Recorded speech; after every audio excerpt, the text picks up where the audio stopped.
And good afternoon. And we haven't seen you in a while, and Steve and I would like to wish you all a healthy and a happy new year. Yes. It's the start of another year, and hopefully this year will be far better than 20. But I guess if there's any good that came out of it, number one, on the island, things have been phenomenal. We've pulled everyone together. We've just been one unified little family for the whole island. Luckily, our cases have been very low, if minimal. Yep. I think as of today, we have only 3 active cases. I say only, that's 3 too many, but it could be a lot worse. But we do want to thank you and welcome you, and I'd like to welcome Steve here today. There's a couple before things. you move on, Bob, if I could, Absolutely. I just want to thank the members for their cooperation with everything that we've put on them from a safety perspective and reservations perspective. And I also want to thank the members for how kind they've been to me and the rest of the staff, expressing their appreciation for everything that we're trying to accomplish and do. And after all, we are here for you. So, we're glad when we hear there's positive things going on. It is. And we do want to stress one thing. We know now people are getting their first shot, and some have already gotten their first shot. You must be very careful. I'm not talking to you as a doctor, but unfortunately, the first shot starts off working, but it takes 3 to 4 weeks before it actually gets into your system and working properly to develop an immune. Then you need the booster shot. And unfortunately, we have, as an example, we have a board member that got her shot, first shot, in December, and came down with it again. So just because you get the shot, you must still adhere to all of the mask requirements, the social distancing, all of the requirements, because that does not mean you're safe yet, and you still have the ability to spread it. So we ask you that when you get the shot, please don't stop adhering to all the requirements that we do have on the island, because it is very important that we do that. Yeah, that's really great advice. And while you're on the COVID, another thing related to the shot is many people have asked us whether we're going to be able to have the island as a vaccination center. And you and I didn't get a chance to talk to this, but I wanted everybody out there to know that we have petitioned the county. AMR, who provides our security and our first responder, they are qualified and certified to administer the shots. In fact, you've seen them in some of the testing areas, and so we've reached out to them and we're waiting to find out if we can set a station here up on the island. But until then, Stephanie has done a great job communicating, with links on where you can go and register, especially if you're over 65 at this point, to go ahead and get your vaccination. Yeah, and just to add to that, understand that even if we should get it, we still have to adhere to the state and federal guidelines. Absolutely. So even if we do get it, no matter where it is, you still have to be over 65 to get the vaccine at this stage. Yes. Because unfortunately that is a state and a federal mandate. We do not have the city approval to change that. But there have been more and more places opening up. It's true. And I understand Mount Sinai up here locally is going to open up. Aventura is going to start opening up soon. There is stuff in Davie now. Hollywood Memorial has it. Baptist has it. Yes. Jackson has it. Mount Sinai has it in Miami. So little by little, It's encouraging. it is. So for us old people like us, you're one of the children, but it will be getting out there very shortly. So please, when you do get the shot, be very, very careful. And as I said, we've been very fortunate on the island. We have very few cases, and we've had very few cases mainly because we have gone above and beyond. And I guess you can reiterate a little bit about the dining room, what we've done, and the spa, if you would, so people Sure. understand. Because there's a lot of people coming back from out of the country that are now coming down here, and they may not understand the regulations and protocols we have in place. Yeah. So why don't you explain that? Well, we've maintained in the spa and areas, the limitations on the class sizes. And every time we use equipment, there's people in there to immediately sanitize it. But in food and beverage, which is a high volume area, and we appreciate everybody's patronage, we've continued to do the in-shift cleaning. But one thing that we added across the property, both in the spa and food and beverage and tennis, and even in the employee areas, is we bought a fogger. And so every other night that fogger touches every aspect of the property, even the maintenance areas and the security areas, and it works really, really well. Now, Stephanie and I are in the office late, and they come by from time to time, and it tickles our throats, so we know it's doing something. But I think that has given everybody a little bit more sense of security and a peace of mind. But all of our sanitation, whether it's out on the tennis courts, in between the courts, in the restaurant, or in the spa, stay at a very high level of maintenance. All right, so being more specific, tell us what that means. In terms of the restaurant, what are the protocols when one goes to the restaurant? What are they when they go to the spa, et cetera? Right, so when you come in, you check in and you take your temperature. And when you come in then to the hostess stand, you are then escorted to your table. Then a server comes out and they have a little bottle of the spray and they ask if you want your hands sprayed. And then the next thing that we've done is that for those of you that have cell phones and enjoy using your cell phones, and if you've been out to another restaurant, you see this, we've implemented QR codes. And they're a funny looking thing that's on a placard on the table, and you just hold your camera over it and then you tap that and up comes the menu.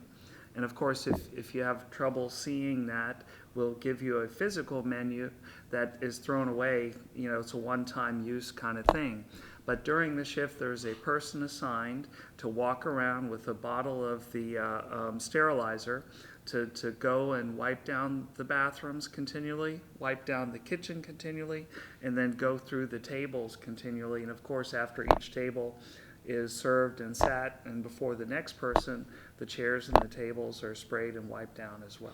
So I think something we have to stress about that, which we see in the restaurant, when you go to the restaurant, until you get to your table, the mask must be on. Yes. Once you get there, you can take it off, obviously, but when you leave, either to go to the ladies' room, men's room, or you want to leave the restaurant, unfortunately, you cannot socialize.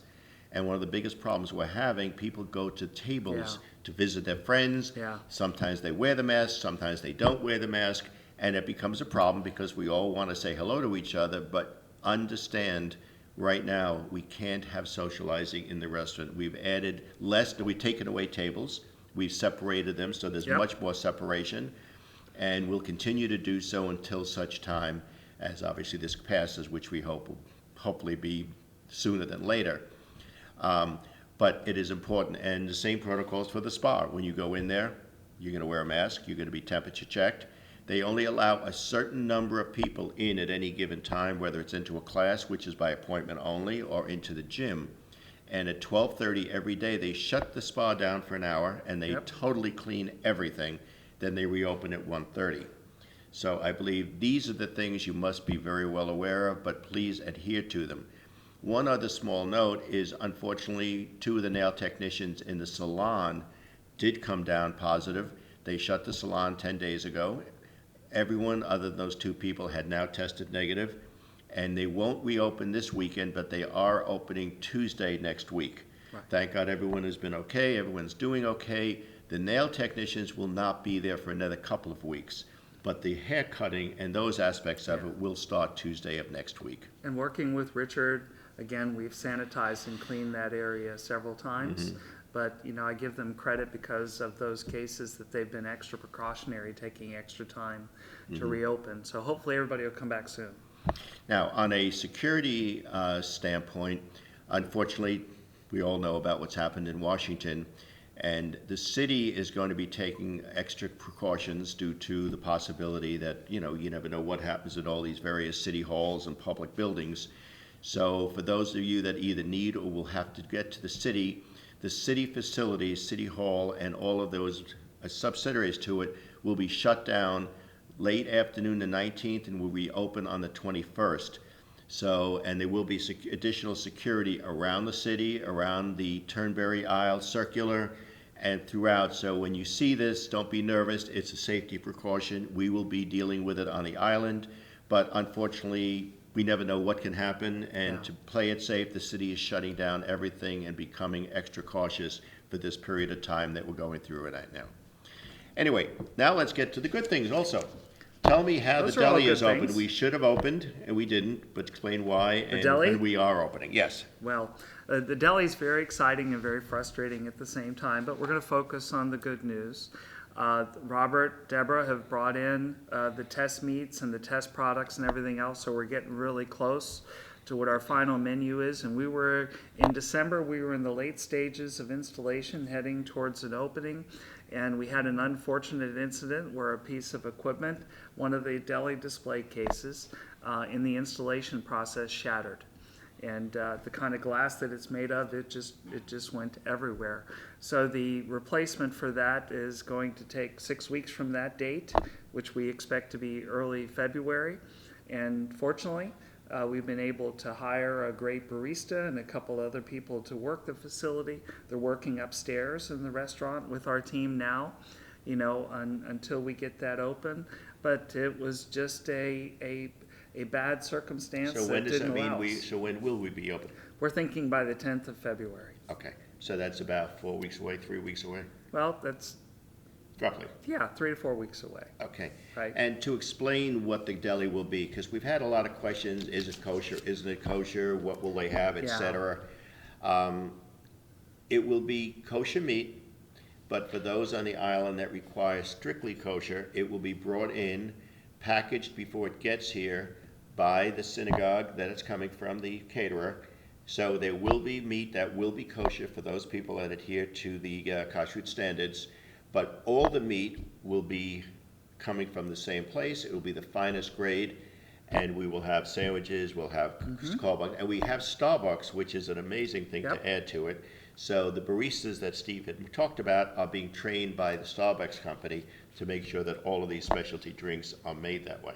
Yeah, and I hope I learn too, because my wife likes Starbucks, and if I can halfway reproduce that at home, I'll be a hero. But I think it is a really great strategic advantage for the island, and I know our residents love Starbucks, and I think it's going to be well received. Thank you. So tell us now what's happening with the Island Club. We had this gorgeous presentation, so give us an update on where we are with that. Well, I have to say first, I'm overwhelmed, and I appreciate the positive response by the community to the presentation. And I can't thank you and the committee and everybody that was involved in helping us get to this point. Now it's like, is it done yet? And when will it be done? And as you know, at the December board meeting, we got the go-ahead to start moving forward with the architect and the owner's rep. And so we are in what I would say the 80% or the 75% stage of getting those contracts finalized and completed.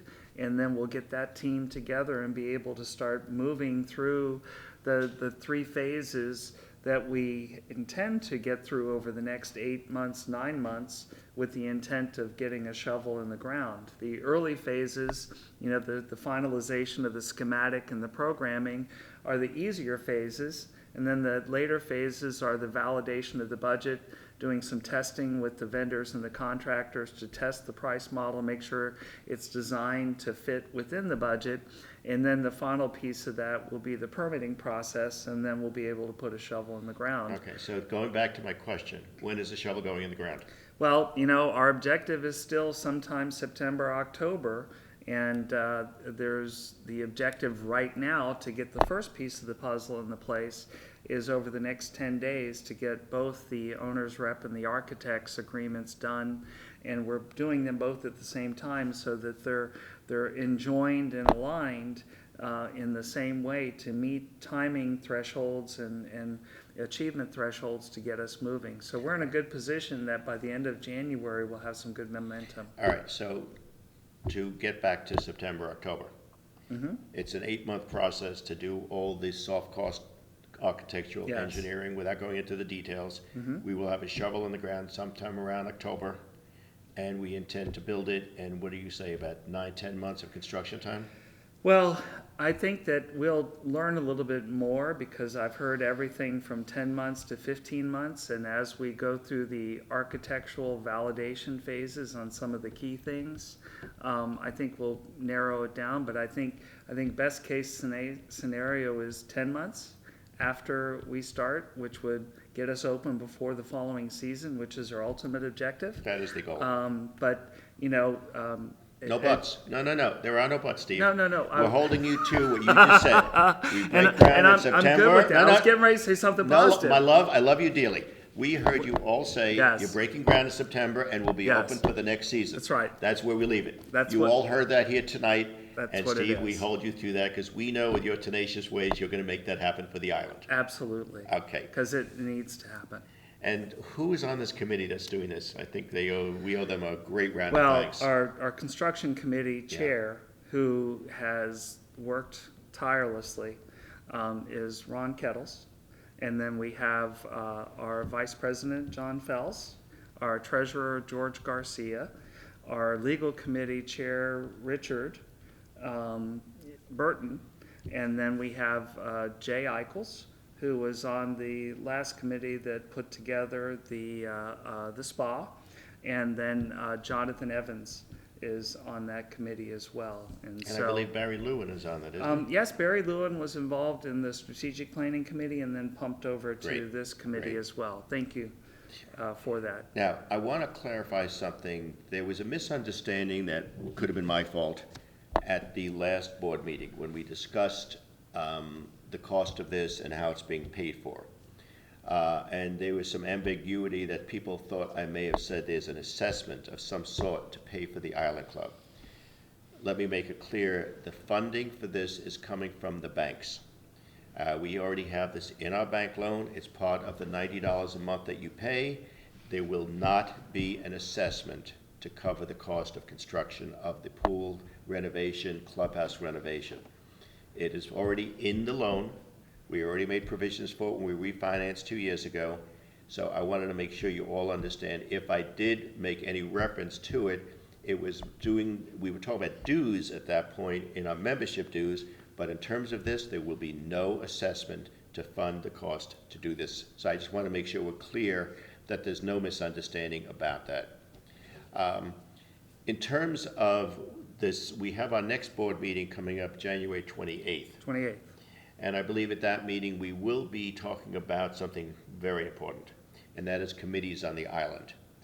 A notice is going out, I believe, if it hasn't already, any day now, and it is critical that you respond if you're interested. We have the legal committee, we have finance committee, we have construction committee, strategic planning committee, and we need people that are qualified, anxious to get involved, and want to be part of it, because those are the committees that are integral to how we go about running our island. The board has great expertise, but these committees get back and get down into more of the specifics of what we need. So explain a little about how we pick them, how that's selected, and how the process goes, and what we need. Yeah, like you said, I mean, committees are an integral part of our community, and they help the board and me, from an operational perspective, stay in touch with the diverse needs of our community. And people see things from different ways, so they have good voices, right? And so they're all advisory to the board. The board listens to them and then, of course, makes the best decision possible. But all of these committees, some meet regularly, some only meet when they have cause to. But, you know, like Mr. Shelley said, I think we're prepared tomorrow, actually, to send out the notice. So you have to fill out an application. When we send out a notice, the description of what the committee's charter and role and everything else goes with that notice, so you'll be aware. And we usually like to have them in before the board votes on them the second month of the year, right? And so we usually give everybody about 25, 30 days to get them in. It'll be on the notice that we send out. And so I would just say, if you have interest, fill it out, send it in, drop me an email, give me a phone call, and I'll be able to explain any questions that you might have. But please, you know, we appreciate it when people give of their time in our community, and we respect that and appreciate people that spend their time. So to go back to my question, tell us what the committees are and what the people's requirements would be, what the specialty expertise are on each one of them, so people out there understand how they could possibly be of great value to these committees. Yeah, well, I mean, you touched on it a little bit. So we have a legal committee. You don't have to actively be a lawyer. You have to be somebody that has expertise in legal. And so in that committee, if I have questions about an indemnity clause in a contract or other things that are going on in the course of doing business, or the board has a question about something, they advise the board in legal matters. And in some matters, we still do retain outside counsel. We have the C&E committee, which is cultural and entertainment. And so if you have an expertise in musicals or theater or show, or just, have an idea of what it is that we can do around here to bring fun to the community, that's something that you may be involved in. We have the Architectural Review Committee, which is charged with maintaining the architectural standards around the community. And so if somebody wants to do an addition on something, it comes to that committee reviews it, and we either advise the board to approve it or not. So they have a very, very specific role. And then we have the Finance Committee. And the Finance Committee works with the operational team and the board to review our financial objectives, our financial processes. They're involved in an annual audit that is done by external auditors, and they give us advice on strategic direction on, investing, our resources and making sure that we've got the right capital programs in place to keep the property up to speed. So that's a very important committee, and I think that covers the gamut of them. The committees also, I'm sorry, No, go ahead. tend to be a good place for people that have aspirations of the future possibly serving at the board, because you get more accustomed to the processes, the governance processes here. And so, we're just always looking for people that care about our community, that have special skills and qualities and traits that they can bring to help us move forward positively. And I want to go into a little bit about the Finance Committee, because that's probably one of the more important committees we have on the island. And I know we're questioned quite a bit about how we spend, who has authority to spend, what it could be spent on, use of proceeds, et cetera. And to explain the process, what happens is if a department head needs something that's not budgeted, it first has to be put together with management, with the department head, and with our CFO. Then once the program is put together and once the need is established, the cost is established, and the bidding has been established, it goes to the Finance Committee. The Finance Committee vets out the bidding, looks at the cost of it, sees how it fits into either our capital budget or our operating budget. Then, based on their recommendation, it goes to the full board for their approval. So as you can see, in terms of spending, nothing can be spent until it's gone through about 4 processes of vetting. Because I know we've had questions where people say, well, the board can spend whatever they want, there's no approval, there's no checks, balances. Quite to the contrary, the board probably has the least of the approval process in spending. The majority of it starts with a budget, starts with making sure we're in compliance. If it's not, it goes to the Finance Committee, then gets to the board after everyone else has had their input. So I think it's important we all understand that, because that's a committee that we would love to have people on. We need people that understand not just working on a budget and looking at a financial statement, but they understand how numbers fit into operations, because it's the big picture of analyzing expenditures that are so critical to management of the island. So these committees are very important for that reason. I don't think you can overstate the importance of the Finance Committee and the diversity on the Finance Committee. Accountants, people with management, people with audit experience would be a well-balanced group. And to the point that you were trying to illustrate to the community about the checks and balances and process, I've had the pleasure of working with Mr. Garcia and you for several years, and now with Thomas on board, working with our external auditor, which is RSL and McGladrey, is that we have done, I believe, a really great job of putting third-party validation in place and separation of duties in place to prevent things like fraud or lack of process for getting approvals, right? And so we have several tiers based upon how much something costs, whether it needs 2 bids or more. And all those places, all those things over the last couple of years have allowed us to have a cleaner audit, from the external auditors year after year. And quite honestly, the staff has done a great job, but the Finance Committee has been a help along with the auditors to make sure that those things have happened, and our organization is in better financial position because of it. Yes. And to continue with that on the financial, because I think this is very important with the year end, and statements will be going out shortly after the Finance Committee gets it. But some of the questions we are asked is, what is the financial condition of the island? And I'm proud to say, under Steve's leadership and a tremendous group of people that we have working for us, the reserve accounts are more than they've ever been in the history of the island. We have beaten our budget the last 2 years in a row in spite of COVID.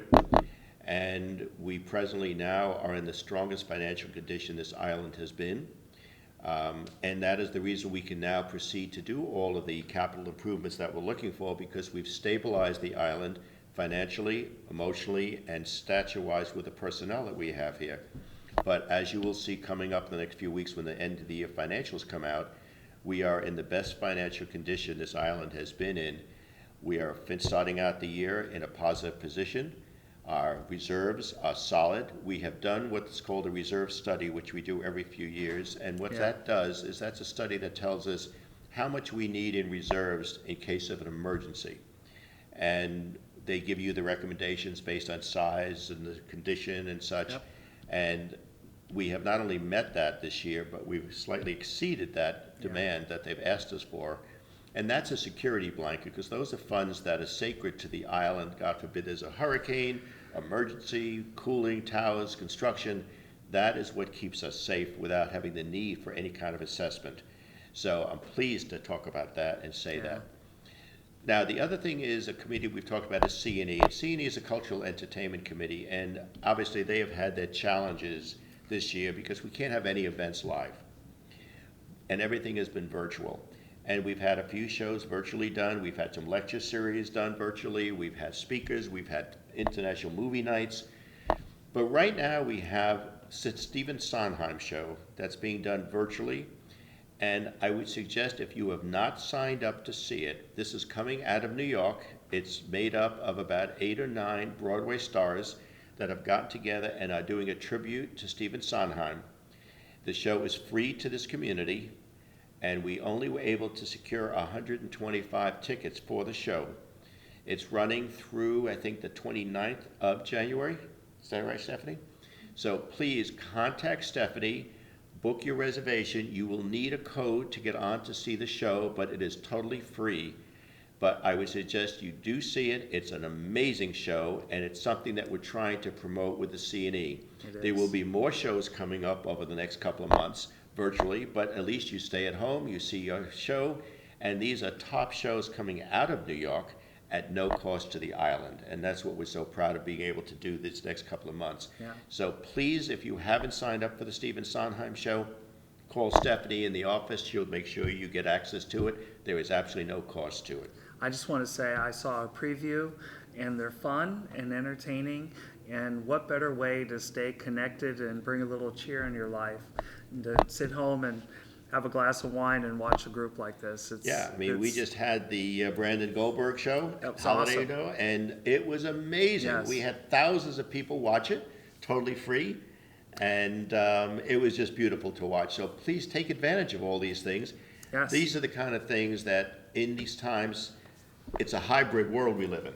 Well, I mean, I think it's, what you and we have all tried to do is to keep the community spirit up. And I think this is the kind of thing that leads into that. So have a little fun.